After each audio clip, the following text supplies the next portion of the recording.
Hello दोस्तों, जय हिंद। भारत में जब कभी चुनाव के तारीखों का ऐलान होता है तो उसके साथ ही उन राज्यों में आचार संहिता लागू हो जाता है। आखिर क्या होती है ये चुनाव आचार संहिता, जिसके तहत चुनाव आयोग बहुत से लोगों को दंडित भी करता है। इससे संबंधित बहुत सारे सवाल, जैसे कि कब से कब तक आचार संहिता लागू होता है, क्यों लागू किया जाता है, इसके क्या क्या नियम हैं और इसका पालन न करने पे क्या सज़ा होती है। अगर आपके दिमाग में भी ऐसे सवाल हैं तो ये वीडियो बिल्कुल आप ही के लिए है। वीडियो शुरू करने से पहले आपसे ये गुजारिश है कि हमारे इस चैनल को सब्सक्राइब कर लें और वीडियो पसंद आए तो लाइक करें, और किसी अन्य टॉपिक पे आपको संपूर्ण टॉपिक का वीडियो चाहते हैं तो कमेंट बॉक्स में ज़रूर बताएं। यदि आप नोट्स बनाना चाहते हैं तो हमारे वीडियो के माध्यम से नोट्स बना सकते हैं। तो चलिए बिना देर किए इस वीडियो को शुरू करते हैं।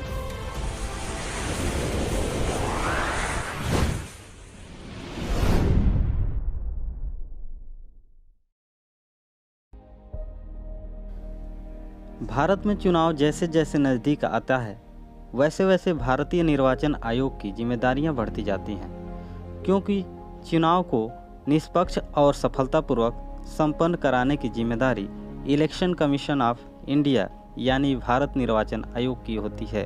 ऐसे में निर्वाचन आयोग के पास कुछ शक्तियां भी आ जाती हैं, जिसके फलस्वरूप यह कुछ नियम लागू करता है, जिसे आचार संहिता कहते हैं। आचार संहिता की घोषणा चुनाव की तारीख तय करते ही हो जाती है और चुनाव के परिणाम आने तक आचार संहिता लागू होता है।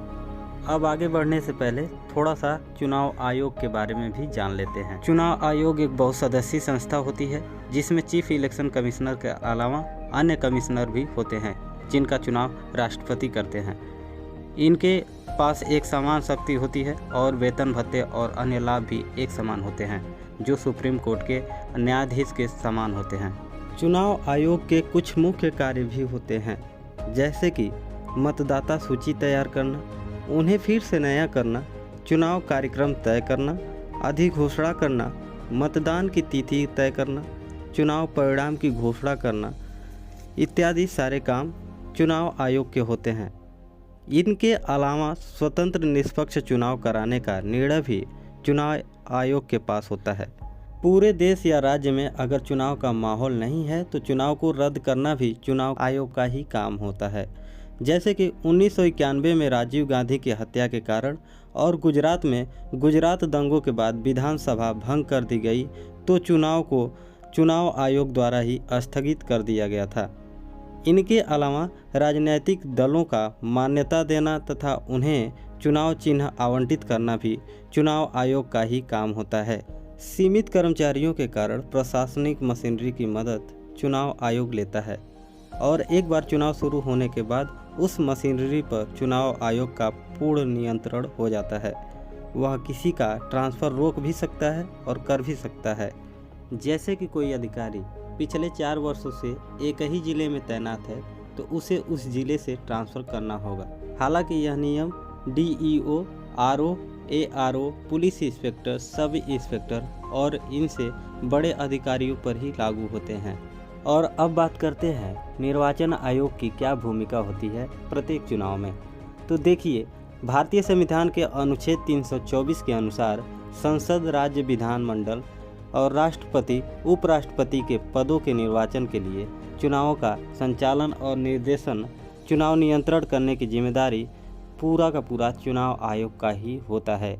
आयोग यह सुनिश्चित करता है कि चुनाव के लिए जिस तंत्र का उपयोग किया जाए उसका दुरुपयोग न हो। इसके अलावा मतदाताओं को प्रलोभन देना।